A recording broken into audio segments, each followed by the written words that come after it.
एक समय की बात है। एक गांव में एक किसान रहता था जिसका नाम हरिया था। हरिया की आर्थिक स्थिति बहुत खराब थी और उस साल हरिया की फसल पर्याप्त मात्रा में पानी न मिलने के वजह से खराब हो गई थी। हरिया परेशान हो जाता है और मदद मांगने के लिए एक सेठ के पास जाता है। सेठ जी, मेरी फसल इस बार बुरी तरह से खराब हो गई है।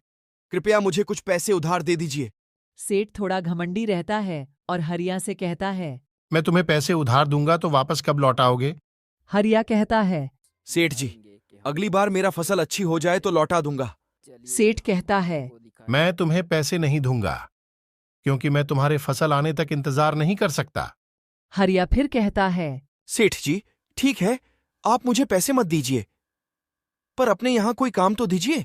सेठ मन ही मन सोचता है कि मुझे मेरे खेत में काम करने के लिए मजदूर तो चाहिए ही, क्यों न इसे ही रख लूं। सेठ कहता है। ठीक है, मैं तुम्हें अपने खेत में काम दे रहा हूं, दिन के 200 रुपए दूंगा।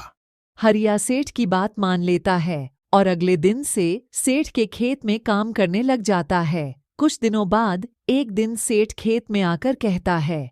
मेरे खेत में काम पूरा हो चुका है, अब मुझे तुम्हारी जरूरत नहीं है, तो कल से तुम मत आना। सेठ की बातें सुनकर हरिया निराश होकर कहता है। सेठ जी, आप मुझे काम से मत निकालिए। मेरा घर आपके दिए हुए पैसों से ही चलता है। भले ही कुछ पैसे कम दे, पर मुझे दूसरा काम दीजिए। सेठ हरिया को मना कर देता है और उसे जाने को कहता है। हरिया वहां से चला जाता है और अगले दिन सुबह हरिया फिर सेठ के घर जाता है और कहता है।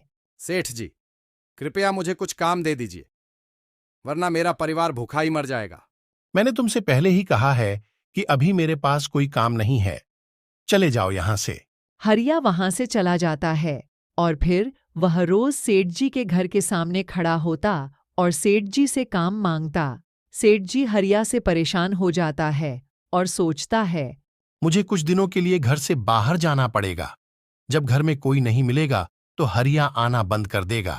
ऐसा सोचकर सेठ जी कुछ दिनों के लिए बाहर चला जाता है। कुछ दिनों बाद जब सेठ जी वापस आता है और पड़ोसी से जानकारी लेता है कि हरिया आया था या नहीं, तो पड़ोसी कहता है। अरे सेठ जी, आपके जाने के 2 दिन बाद 2 चोर आपके घर में चोरी करने आए थे। वह तो भला हो हरिया का, जिसने उन चोरों का सामना किया और भगा दिया, लेकिन बेचारा खुद घायल हो गया। पड़ोसी की बात सुनकर सेठ आश्चर्य में पड़ जाता है और तुरंत हरिया के घर जाता है। सेठ हरिया से कहता है। हरिया, तुम्हारा बहुत बहुत धन्यवाद। अगर तुम नहीं होते तो मेरी घर में चोरी हो जाती और न जाने मेरा कितना नुकसान हो जाता। मैं तुमसे माफी मांगता हूं कि मैंने तुम्हें काम के लिए कितना परेशान किया। मैं तुमसे आग्रह करता हूं कि तुम मेरे घर काम पर कल से आ जाना।